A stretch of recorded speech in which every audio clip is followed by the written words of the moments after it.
안녕하세요. 오늘은 성경 전서 연구, 구약의 25번째 책 다니엘서 20번째 시간입니다.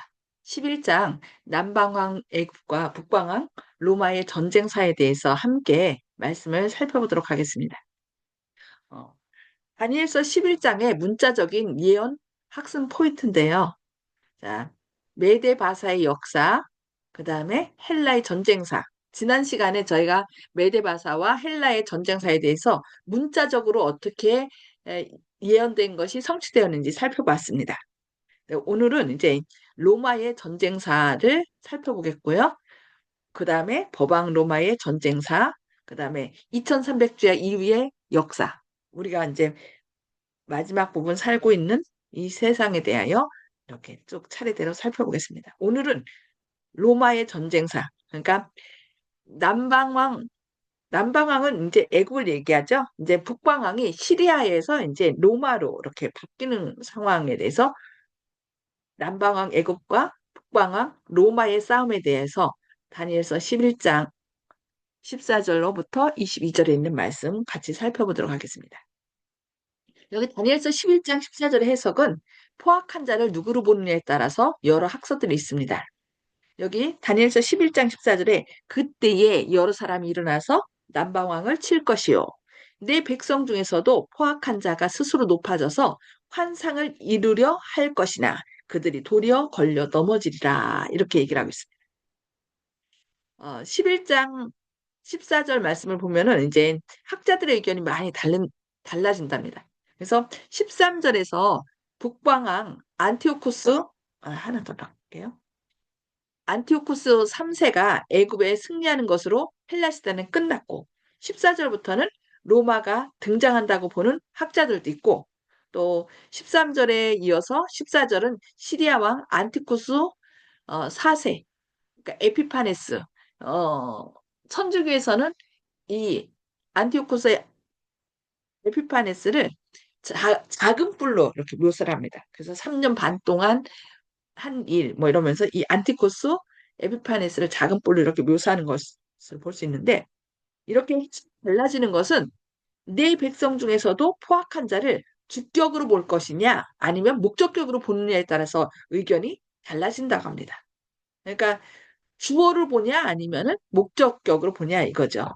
근데 여기 보니까 공동 번역이나 세번역 성경처럼 내 백성 중에서 나온 난폭한 자로 해석하면 그 말은 유대인들 가운데서 그 당시에 국제적 분쟁을 자기들의 유익을 증진시킬 수 있는 좋은 기회라 생각하고 그 목적, 그러니까 목적격으로 쓴 거죠. 목적을 성취하기 위하여 기꺼이 폭력적인 분쟁을 일으킨 자들을 의미한다고 볼 수 있습니다. 그러나 어떻게요? 그들의 시도는 실패할 것이라고 예언한 것이죠. 그래서 이렇게 목적으로 본다면은 네 백성을 대적해 광포한 자가 행하는 자라고 목격적으로 해석한다면 이 구절은 어, 저 말이 참 헷갈리네요. 이 구절을 유대인들을 핍박하고 있는 압제한 시리아의 왕 안티오코스 에피파네스로 생각할 수 있다 이렇게 됐어요. 그런데 이제 이 주격이냐 목적격이냐에 따라서 유대인에게 해당하느냐 아니면은 시리아 왕 안티오코스 에피파네스에 해당하느냐죠. 그러나 이제 둘 중에 전체적인 것으로 우리가 봐야 되기 때문에 더 합리적인 해석을 보는 거죠. 더 합리적인 것이 무엇이냐? 여기 보니까 포악한 자를 유대인의 독립을 박탈했으며 후일에는 이스라엘을 멸망시키고 성전과 예루살렘 도성을 파괴한 AD 70년에 파괴했죠. 로마로 보는 것이 더 합당하다라고 얘기하는 거예요.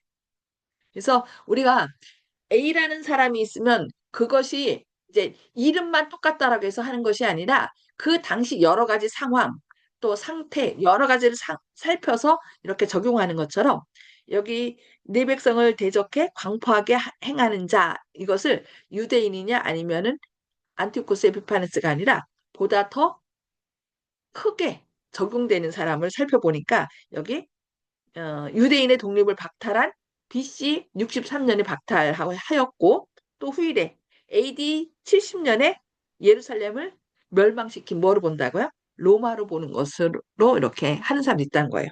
거기다가 다니엘서 9장 27절에 나오는 포악하여 가증한 것도 어떻게 했어요?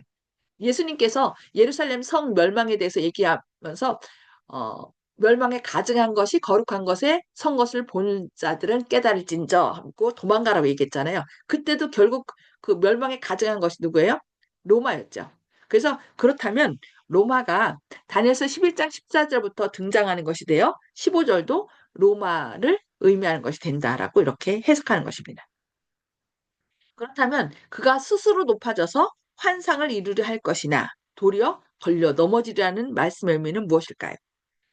여기서 이제 로마로 적용했으니까 그들 로마는 다니엘이 을레 강변에서 본 환상에서처럼 남쪽과 동쪽과 영화로운 땅을 향하여 그 세력이 심히 커지고 세계를 정복하여 그 환상을 스스로 이루려고 했는데 어떻게 된다고요? 도리어 걸려 넘어질 것으로 예언을 해석할 수 있다라고 얘기하는 것입니다. 그렇다면 다니엘 11장 15절에서 남방왕을 패퇴시킨 북방왕은 어떻게 해석해야 되는가 하는 것입니다. 여기 다니엘서 11장 15절에 이에 북방왕은 와서 토성을 쌓고 경과 성읍을 점령할 것이요 남방 군대는 그를 당할 수 없으며 또 그가 택한 군대라도 그를 당할 힘이 없으므로 이렇게 나는데 여기 이것을 나눠보면요 우리가 북방왕이냐 남방왕이냐는 것은 어디를 중심으로 했어요? 이스라엘 땅, 예루살렘을 중심으로 남쪽에 있으면 남방왕, 북쪽에 있으면 북방왕이라고 그랬어요. 그래서 그동안 우리가 메데 페르시아와 헬라는 이스라엘보다 위에 있었기 때문에 북방왕으로 이어졌죠. 그리고 남방은 애굽이었습니다. 근데 여기 북방왕의 뒤를 이어서 그러니까 헬라가 이렇게 사분열해 갖고서 시리아를 차지한 사람이 안티오코스죠. 근데 거기 그 안티오코스가 그를 멸하고 이어난 계속 계승된 나라가 바로 조금 아까 봤던 로마입니다. 그래서 이 여기 11장 14절에 포악한 자를 로마로 본다면 11장 15절 북방왕도 뭐로 보는 거예요? 로마로 보는 것입니다. 그래서 16절도 자연스럽게 로마로 계속 이어지는 걸 볼 수 있는데 뒤를 이어 로마도 계속하여 남방 군대 그러니까 이집트죠. 애굽을 공격하였습니다. 애굽은 정예 부대를 보내어 로마의 세력을 막아보려고 했으나 역부족이었고 마침내 BC 30년에 로마에 속게 되고 말았습니다. 그렇게 해서 이 다니엘서 11장 15절의 예언이 해석됐다고 보는 것이죠.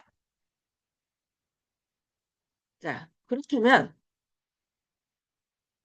다니엘서 11장 여기 헬라 시대의 남부 광주 시대가 끝난 후 신강대국 로마의 활동이 어떻게 예언되었습니까? 11장 16절에 어떻게 예언됐는가 하는 것입니다. 여기 보니까 11장 16절에 오직 와서 치는 자가 자기 마음대로 행하리니 그를 당할 사람이 없겠고 그는 영화로운 땅에 설 것이요 그의 손에 멸망이 있으리라 이렇게 얘기를 해요. 여기 새로 나타난 왕은 오직 와서 치는 자가 자기 마음대로 행하리니 그를 당할 사람이 없겠고 그는 영화로운 땅에 설 것이요 그의 손에는 멸망이 있으리라고 예언되어 있습니다. 다니엘서 11장 16절부터 30절까지는 지금 실제 역사에 적용하기에 좀 어려움이 많아서 여러 가지 학설이 있답니다.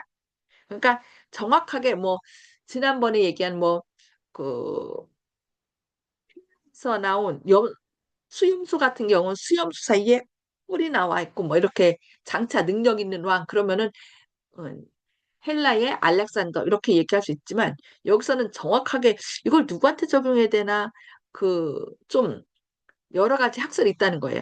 어떤 사람은 이 사람이다, 어떤 사람은 저 사람이다 이렇게 얘기를 해. 그러나 이제 학자들의 연구 결과와 몇 가지 힌트를 이렇게 살펴보면요. 여기 헬라 영토에서 일어난 북방왕과 남방왕의 긴 싸움이 끝난 다음 한 나라가 일어납니다. 그것이 바로 누구예요?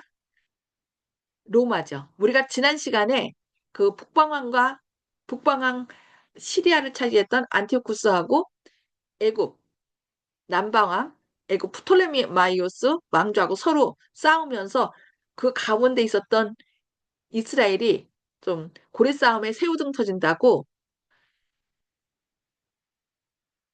여러 가지 어려움을 겪었던 것을 지난주에 살펴봤습니다. 근데 이제는 그 헬라가 끝난 즈음에 누가 나타났어요? 로마가 나타나서 그리고 그 나라로부터 마음대로 와서 치는 자가 올 것인데 그를 당할 사람이 없다라고 그리고 영화로운 땅까지 정복할 것이라고 이렇게 했는데 이 사람이 과연 누구일까요?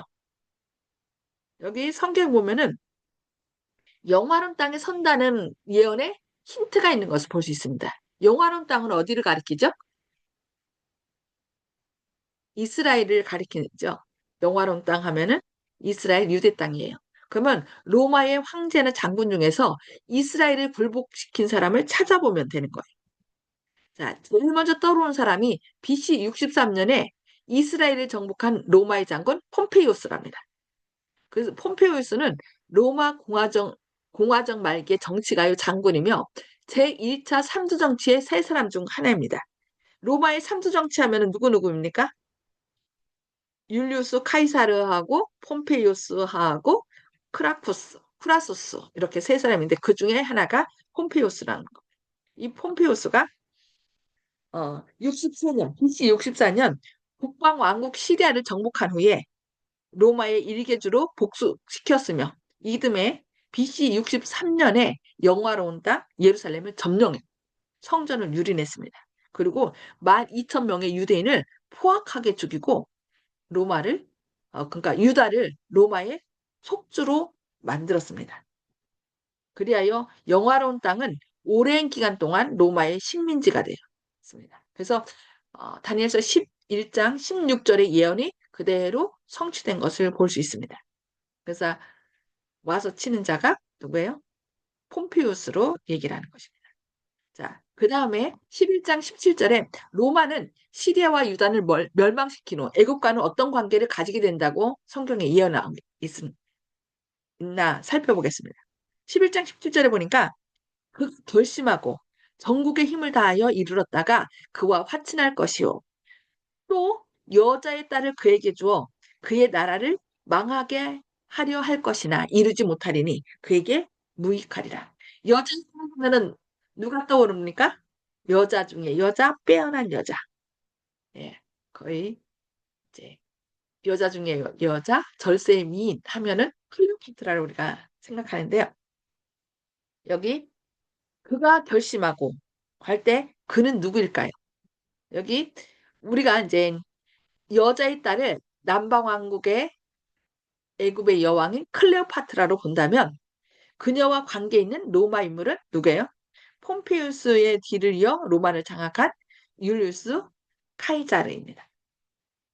그래서 삼두 정치를 펼쳐온 크라수스가 전사하자 로마의 권력은 페이우스하고 이제 율리우스 카이사르하고 서로 두 사람에게 넘어갔습니다. 이제 두 사람이 치거니 받거니 이렇게 서로 이제 권력 싸움을 하는데 그러나 권력 투쟁에서 패배한 폼페우스가 이집트로 물러나자 율리우스 카이사르는 그를 추격했지만 그가 이집트에 입성하기도 전에 폼페이오스는 이집트에서 암살당하고 말았답니다.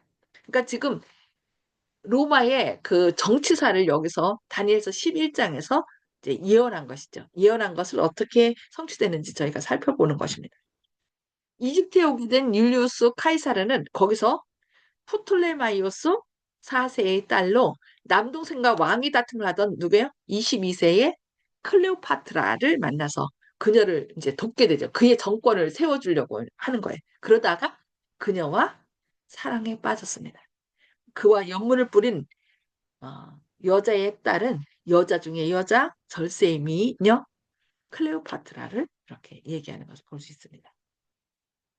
그래서 그녀는 클레오파트라는 율리우스 카이사르하고 결혼했으며 얼마 후에 그가 로마에서 암살당하자 카이사르의 후계자인 옥타비아누스의 경쟁자인 마르코스 안토니우스에게로 그녀의 애정을 돌렸습니다.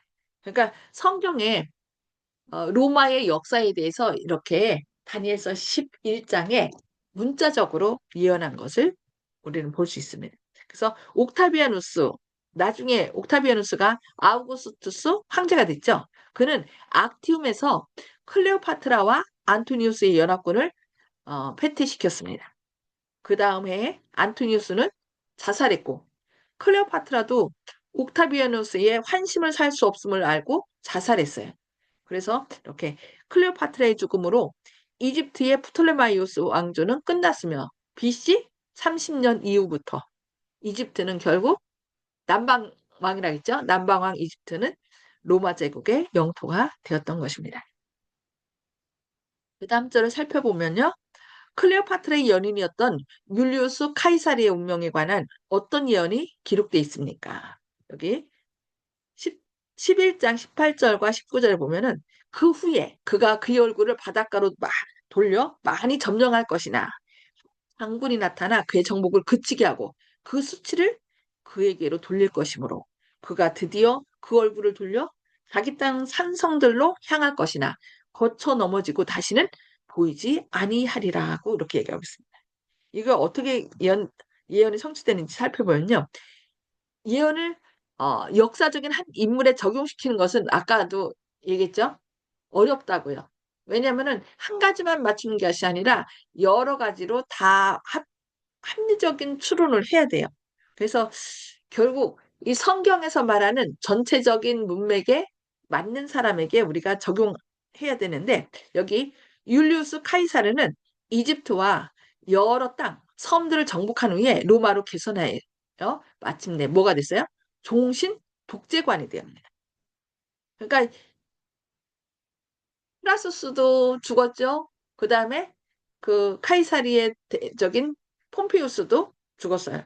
그리고 이제 혼자 독재관이 되는 거죠.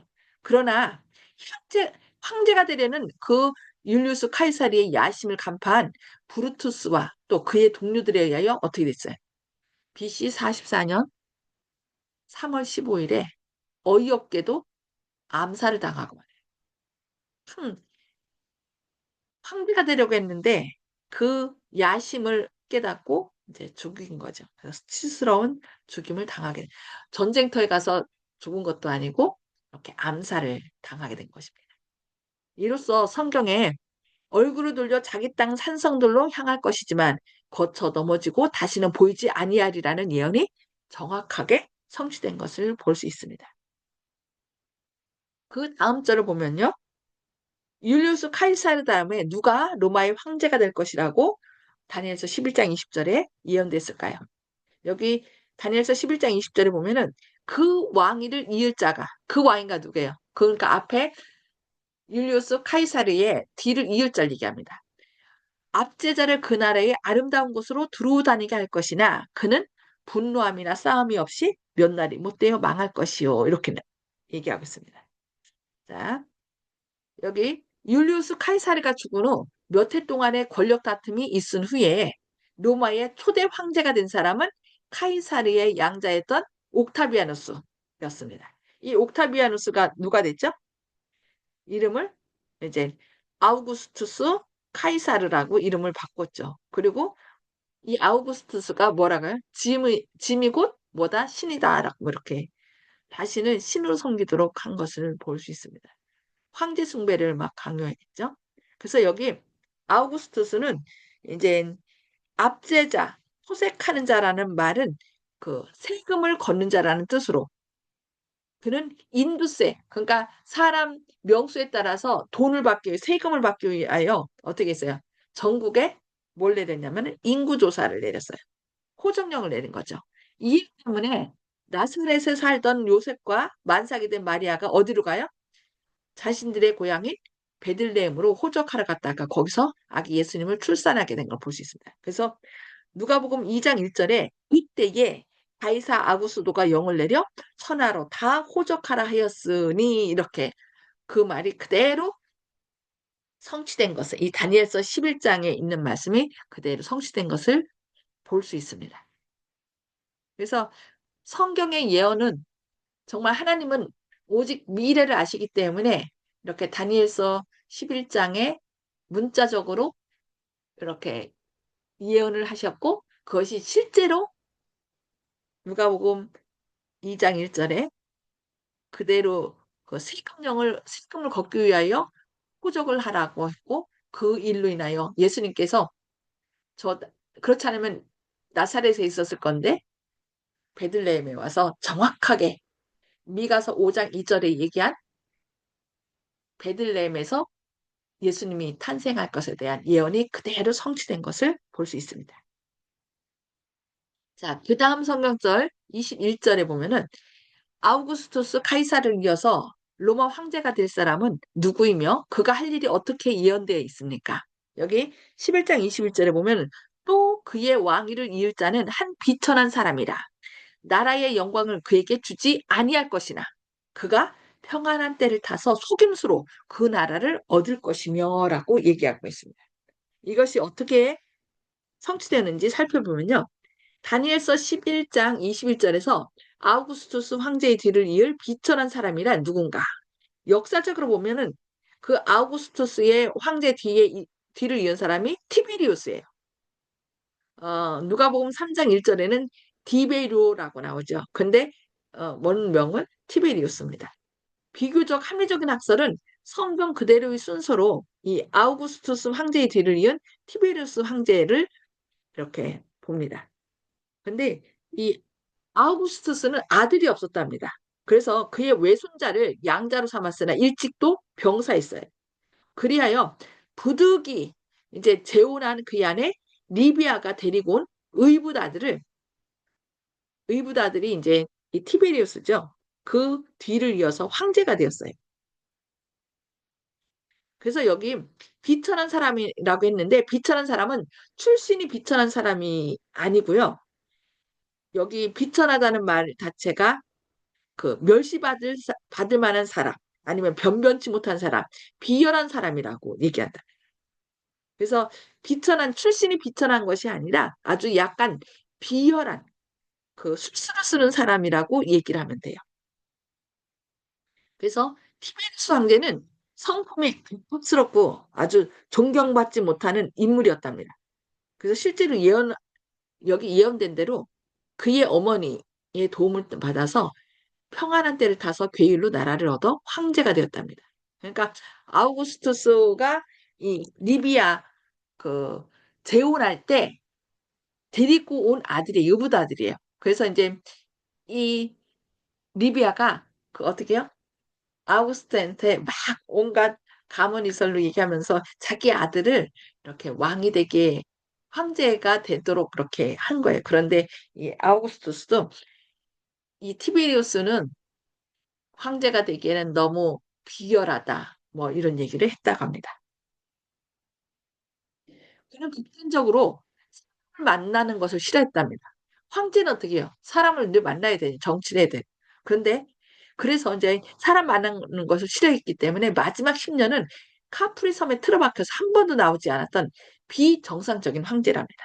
그리고 카프리 섬에 소녀들을 모아놓고 아주 음란한 행동을 일삼았다는 소문이 그치지 않았다고 합니다. 그리고 그가 바로 예수 그리스도 언약의 왕이죠. 십자가가 못 박히신 당시의 황제입니다.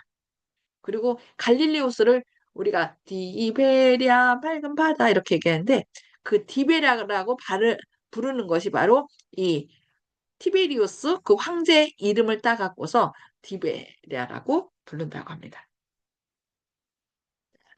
여기 보면은 어, 넘치는 물 같은 군대가 그에게 넘침으로 말미암아 패할 것이라는 말이 22절에 나와요.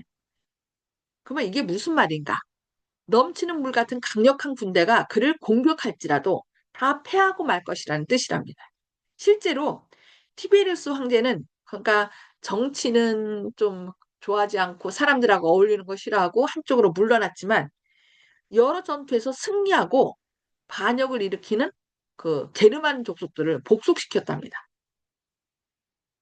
그리고 실제로 그와 동맹한 왕, 성경의 동맹한 왕은 뭐예요? 어, 동맹한 왕의 바른 번역은 언약의 왕. 성경에서 아예 처음부터 우리를 구원하기 위하여 예수님께서 언약하셨잖아요. 그래서 언약의 왕, 또 기름 부음을 받은 자라고 하는 그 예수 그리스도를 뜻하는데 실제로 예수님께서 동맹한 왕, 또 언약의 왕 예수님께서 티베리우스 황제 때 그가 보낸 총독 빌라도에 의하여 십자가에 못 박혀 돌아가심으로 정확하게 다니엘서 11장 22절의 예언이 그대로 성취된 것을 볼 수 있습니다. 그래서 성경의 예언은 우리에게 뭘 얘기해요? 예수님께서 미래는 오직 하나님만이 아신다는 것을 우리에게 얘기하면서 하도 믿지 않으니까 너 내가 이렇게 미리 얘기하는데 제발 이것이 이루어질 때 너희로 제발 믿어라. 믿고 어떻게 하라는 거예요? 구원받아라 라고 우리에게 얘기하는 것을 볼 수 있습니다.